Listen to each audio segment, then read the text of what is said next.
Good morning, everyone. It is a delight to be here with business owners from all over Chicagoland and this amazing panel. As you know, the topic for our conversation is alternative sources of funding. Where can you get credit if not from a commercial bank? I am joined on stage by some of the most interesting and innovative options for alternative funding. And dare I say, from their perspective, it's increasingly becoming mainstream versus alternative. But until that's true, here's where we are. Traditional bank loans are not always available for Main Street and small businesses. And sometimes the traditional application process and underwriting process is just too slow to meet your needs.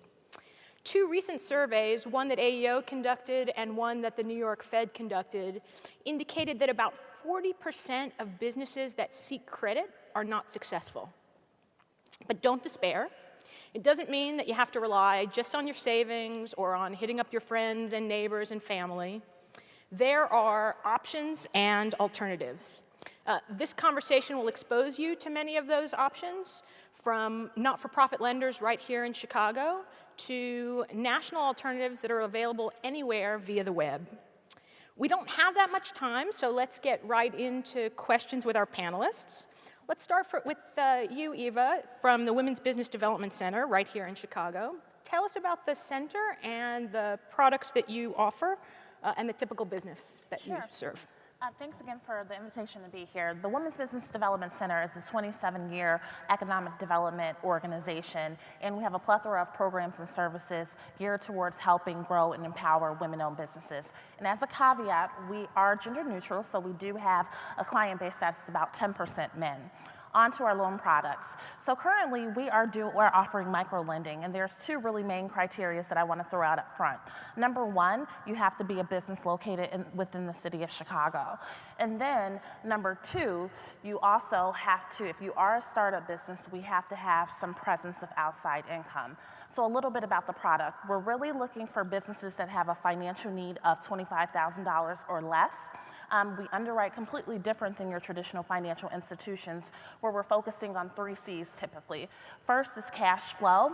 So unlike a bank that's typically going to use your prior year financial statement or tax return to determine it, we can get a little bit creative and look at things like bank statements or outside income from the household to support that debt. Secondly, we look at collateral. Yes, we are a secured lender, but we've never declined someone on the basis of not having enough collateral to secure the loan. And then thirdly, we do look at personal credit. However, we're not score driven. We're really looking at those last 12 months to see what the activity was. If there was some negative activity, it's just imperative that the borrower is transparent to tell a story as to why it happened and present a plan to rectify it. So startups and existing businesses, typically less than 25K. Mark, other than an ingredient for coleslaw, tell us about what cabbage is and the profile of businesses that typically get a cabbage loan. A delicious way to fund your business. So what Cabbage does is offers working capital to small businesses, anywhere from $500 up to $50,000, although we are testing upwards of $100,000. And the way we do it's pretty cool. I mean, our roots are online. So small business entrepreneurs that are selling on eBay, Amazon, Yahoo, through their own web store, where we could look at data in a different way and much faster than a bank traditionally could.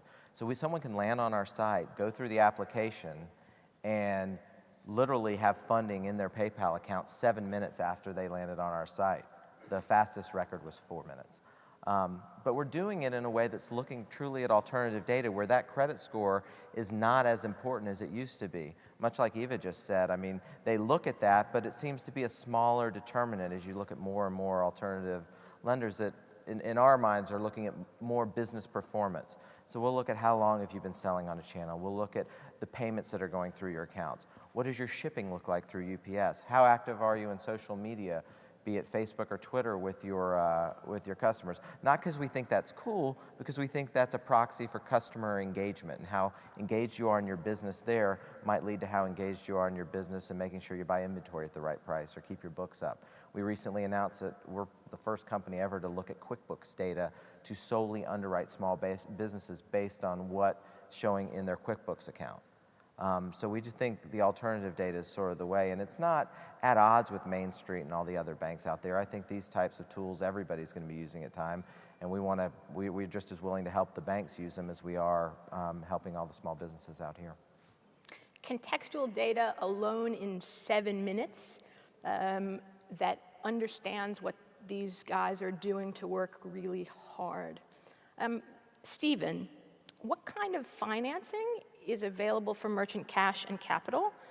And what's the profile of the businesses that you all finance? We're providing working capital and growth capital to businesses on a nationwide basis. We have products ranging from 3 months to 15 to 18 months in duration. Our loan sizes range from $5,000 to approximately $500,000. We are financing businesses from brick and mortar to personal services to auto repair, and now to some online businesses, even as time has gone on. Like Mark, we are aggregating data from a variety of sources, and we underwrite quickly, not in 4 minutes, which is truly remarkable, or 7 minutes. So congratulations on that. But we need to do a little more underwriting and a little more personal story type of underwriting to sort of supplement our algorithms and scoring models. But generally, we can turn an application around in anywhere from 3 to 5 business days. Our typical customer is doing anywhere from $60,000 a year in revenues to upwards of $10 million a year in revenues, and have been in business for a minimum of 6 months and onward. So a broad range of Main Street and small businesses, faster than a bank, but not quite 7 minutes. Exactly. Justin, Franklin Capital Network, right here in Chicago, but offers businesses nationwide a factoring solution, if I understand it. Yes. Tell us about the financing and your typical business client. Absolutely. Franklin Capital, as Tammy mentioned, is headquartered here in Chicago, but does business nationally and through our purchase order program internationally. We specialize in meeting the working capital financing needs of businesses that fall into 3 basic categories: early stage companies, companies that are rapidly growing and outgrowing their capital base, becoming highly leveraged, and companies in a turnaround mode. These companies that fall into those 3 categories definitionally either don't qualify for traditional bank financing or aren't able to get sufficient working capital availability through traditional bank financing structures. Franklin's minimum financing is $100,000, but we go up to as high as $10 million. So importantly,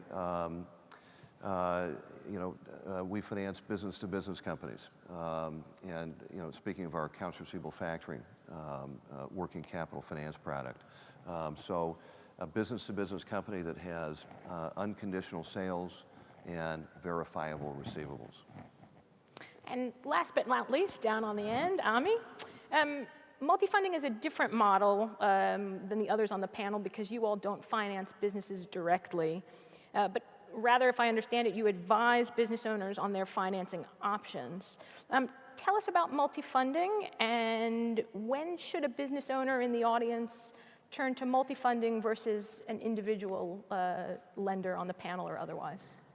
So the loan, as I'm sure all of you know, the loan landscape and all the options out of there can be pretty confusing and overwhelming to a small business owner, especially we're all busy running our businesses and doing our trade. So small business owners call us and we listen to your stories, and then we try to advise you and recommend the best loan strategy for you in the market, whether that might hopefully be with a local bank where you can get the best rate, or with an SBA lender, or in the alternative lending space, there are a lot of options, whether it's the cash advance lenders, the purchase order, the AR financiers, and some private lenders out there. So what we try to do, and also equipment leasing, is we try to help the small business owners figure out the best options, explain their alternatives, make the loan process as transparent as possible, and get you the best loans at the best possible prices.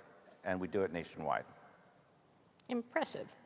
So the panel represents a full spectrum of alternative financing options for startups and growing businesses from fairly small dollar to large dollar. I want to turn to, let's start with you, Mark. Can you tell us from the perspective of a business owner about the experience and perhaps a story that folks in the audience can understand how they might look like folks you serve? Sure. So let's take one out of Chicago. There's a guy named Mitch Resman. He runs a company called Windy City Parrots. Any bird lovers out here? Show of hands. Yeah. You? I'm more of a dog guy myself, but so he African grays, cockatoos, lovebirds, parakeets, all sorts of birds. You're shaking your head. I have one person listening to me. And he needed money to fund his business. He went to Chase. He went to credit cards. He could not find the cash to run a business that sells anything you can imagine to people that have birds. My favorite is interactive toys for screaming parakeets. Of course. I don't know why you'd have a screaming parakeet, but that is apparently a big seller along with the Tiki Hut bird bath. So he comes to us, signs up, he sells through eBay and Amazon, and within 7-10 minutes he gets $4,600 and uses that to buy more cages, to buy more things that he can sell.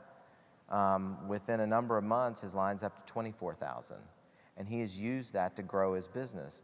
Now he's using it to turn inventory and turn it at a margin where he can make money doing it. There's different costs of capital among everybody you see up here and every bank that you see upstairs, and Ami and I were talking about this earlier. You need to make sure that if you're taking that money, you're going in eyes wide open to know what it's going to cost you and that you can make money on it. But credit should be looked at as a revenue-generating asset as opposed to going and buying a TV at Best Buy, which depreciates over time. If you can turn it and make money on it, your cost of capital is just a cost of doing business. But Mitch is a good example right here in Chicago, someone that's used Cabbage and done quite well with it. Eva, I assume that Mitch is just one example, and you could share with us a local Chicago business and the experience that someone would have. I'll actually highlight a startup businesses because I know when I was upstairs there was a lot of startup businesses. So we had a woman who was looking to start a food truck. So I didn't know, most of you guys are from Chicago. It's the new rage and people are trying to get these licensing. Her and her husband, they did a lot of work, a lot of investment of their own capital. They were able to get their truck, get the pots, the pans, but then they started going through the licensing process for the city, and there was quite a lot of work to do on the truck. As exciting as their business is and as great as their credit was, no bank would touch doing the build out of a food truck. So because the wife, and the company is called Husky Hog and they're open, but she was continuing to work, so we were able to use her employment income to actually be the cash flow to service the debt to build out the food truck. And unfortunately, Yusuf from Chicago Printing couldn't be here with us today, Justin, but perhaps you could tell us a little bit of his story on his behalf. Absolutely, a real success story for Franklin Capital, and not atypical. Chicago Printing and Embroidery, a local family-owned business, approached Franklin Capital in the late 1990s as a very early stage company, and Franklin financed Chicago Printing and Embroidery's growth then for the next 10 plus years, and really helped the company succeed enormously to the point where the company was able to qualify for an SBA 7A loan, which took us out just last year. So I believe we have some video from the principles that we're going to take a look at some point during this presentation. But a great story of a very early stage company being financed to a point where I was able to qualify for more traditional and less expensive financing. Stephen, is there a typical client that you would highlight as well in this context? Is there a typical client story that you could share to highlight in this context as Yeah, well? as Mark mentioned, we also have a great story we like to tell. Is gentleman Mark Varespi, who opened a restaurant up in on the base of Killington Ski Mountain. And he had owned a restaurant before, and he opened up another one. This was in 2005, around 3 months after we opened our business. And shortly after he opened, he found that, like so many other businesses that we deal with, he was undercapitalized, and he needed $30,000 or $40,000 to get ready for his opening. So we did that. And the ski business is a very seasonal business. So at the end of it, by the end of every summer, he needed cash because his sales were slower in the summer, and he needed to get ready to open up for the upcoming winter. So we regularly did that. And we had developed a relationship with him for about 3 or 4 years. Then in 2008, when the economy really went into the tank and the skiing industry got destroyed because people didn't have disposable income, he didn't have money to pay his rent. And he called us up one Friday afternoon, and he said that he was 3 months behind and he was about to be evicted, and he had gone to his friends and family and he just needed some money, and we wired him money that afternoon. We had a great historical relationship with him, and it was fantastic. Then around a year later, really the peak of the story is that he called us up, and his landlord had filed Chapter 11 and was going out of business, and a competitive restaurateur was bidding on the space, and he didn't know what to do, and he needed $200,000 to bid for the space, and he said that he had been able to scrape up 50, but he needed another $150,000. He had been with us for around 4 years or 5 years at this time. We gave him the money. He bought the building, and it's a great success story. I think he's had 17 advances with us over the years. Very nice. So in the earlier panel, we heard a lot about the importance of relationships from the perspective of a bank and a business owner. Each of you has products and processes that may or may not rely as much on a relationship. If I start with you, Ami, because it sounds like the initial call to talk to a business owner builds on the relationship, can you talk about the process and what's really important in the experience and application at Multifunding? I think what we try to do is we try to get the small business owners or entrepreneurs as prepared as possible for the loan process. So if you can imagine you just graduated college and you were applying for your first set of jobs, and you had a resume with a bunch of typos on it, and you went out and applied only for C-level executive jobs that required 10 or 15 years of experience, and you didn't get a job for a year, you would be really frustrated. So it's really important not only to have a relationship, but when you're going in to meet with a loan officer or speak or get a loan product, that you're well prepared, that you have your information together, that your accounting and your bookkeeping is accurate. This is especially true if you're going to try to get one of the much more reasonably priced SBA or community bank or conventional bank loan options. So the better your accounting is, the more accurate, you're up to date on your taxes, you don't have back tax liens. It's really, really critical not only to get your books and your information and your story in order to understand what you want the money for and why and how you feel comfortable you're going to pay back the loan. Usually when the lenders are asking you questions, it's for a good reason. We advise small business owners all the time.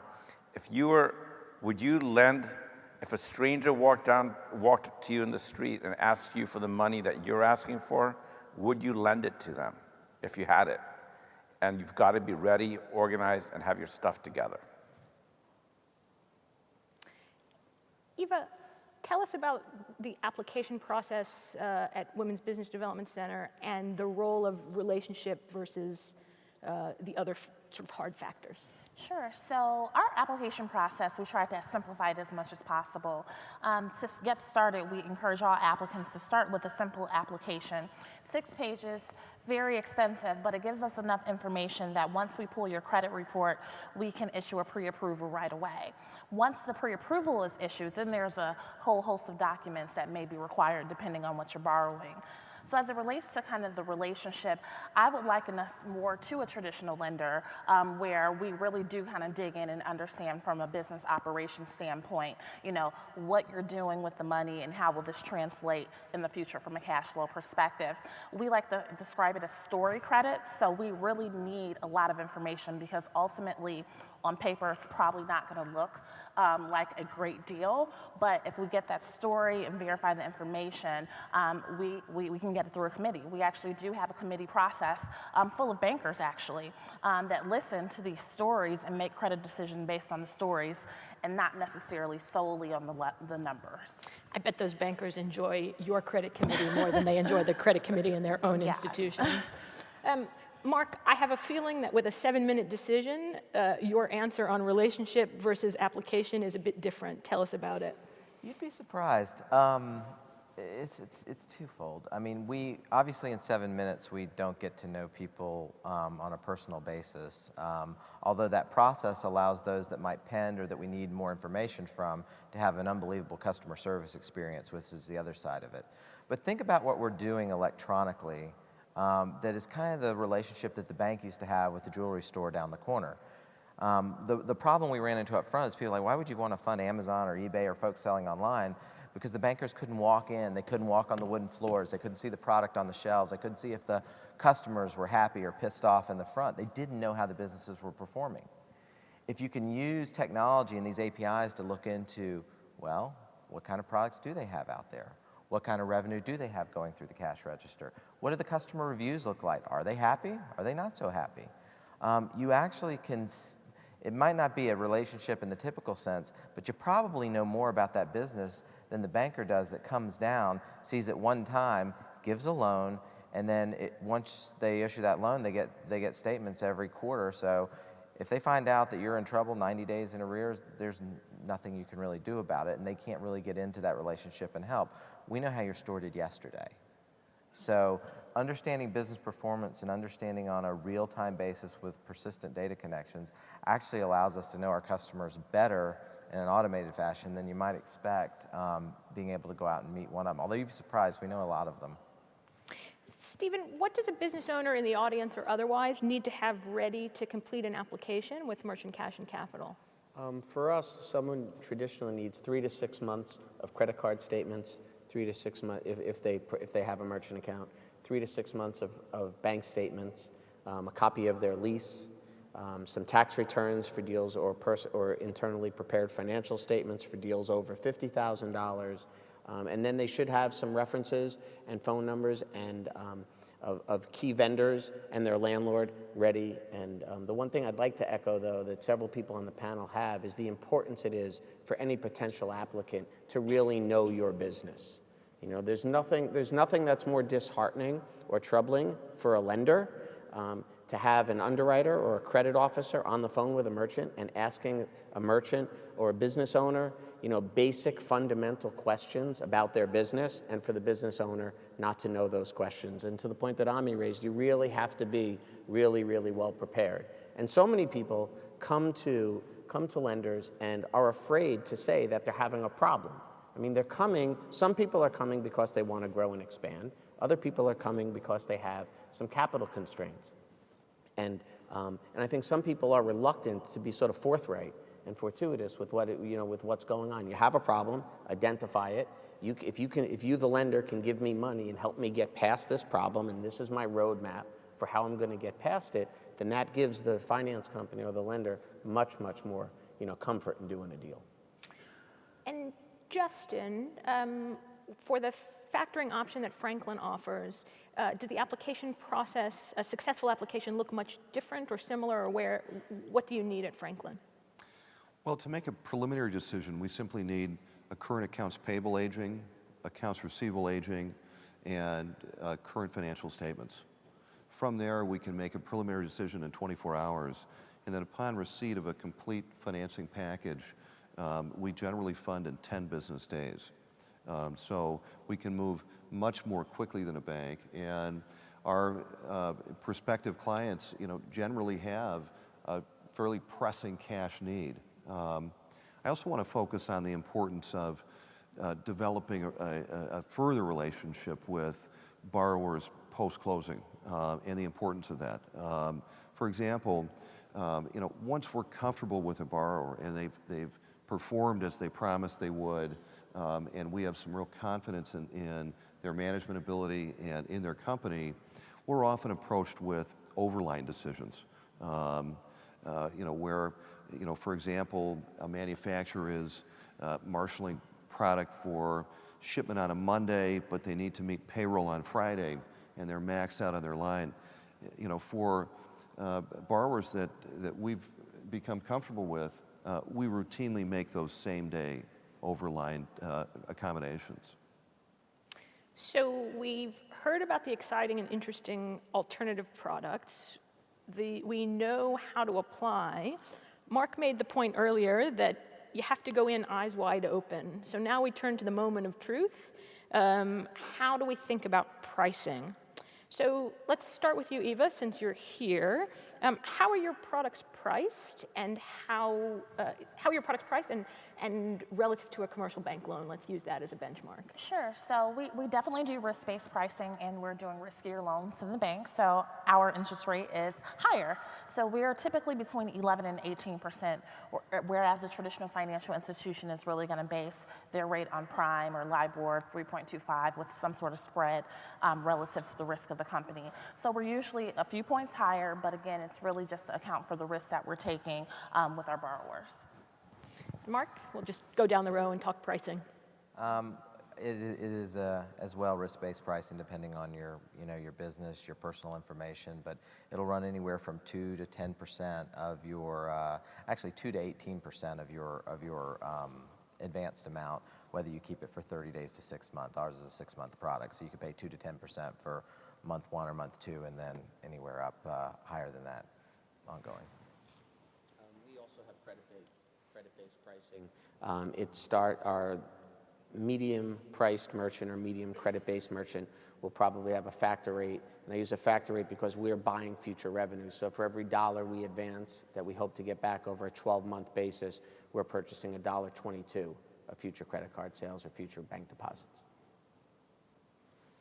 One of the unique aspects of Franklin Capital that in sharp contrast to other commercial finance companies is that Franklin has developed a network of bank partnerships, and we very often 50-50 fund deals with our bank partners. So as a result, we're able to very often achieve pricing in the low teens, whereas typical pricing in the accounts receivable factoring space is in the high teens to low 20s. With respect to our purchase order trade finance product, we charge a point for every 10 days with a 3-point minimum. But very often, that ability for companies to finance firm purchase orders that they don't have the ability to otherwise finance, that they don't have, say, the availability under their working capital line of credit to accommodate, enables businesses to take advantage of orders that they would otherwise have to say no to. I want to ask one last question to the panel and then open it up to the audience. And that's for you, Ami. Given what you see in terms of trends in finance nationally and across a range of sources of capital, what would be the advice that you would give to business owners in the audience to finance their small businesses? The best advice is, and I think it's tied to the last question about pricing. Small business access to capital is like a bipolar world. We see loans with interest rates of 4 to 4.5%, all the way, if you calculate the APR, up to 200%. And the market is crazy, and what you have to do is you have to figure out where you fit in the market, and it might be expensive, and expensive is okay if you have a coherent plan to have it help you get your business to the next level, or you're going to make more money than you would otherwise without the capital. But always try as best as you can to get at least 2 different options. Test it, and another piece of advice is the SBA is like this gray area where sometimes you can get a great deal, at a great loan at a great price and save the heavy expense of the alternative financing options. So it's wise to work it and figure out what your options are and alternatives are, and then figure out the best thing for you. If you can get two options and understand the trade-off and the pros and cons between the two of them and decide what works well for you, then you're in good shape. I want to thank Eva and Mark and Stephen and Justin and Ami for a terrific discussion of the alternative sources of credit and financing that are available to business owners across the country. Thank you all, and thank you. Thank you.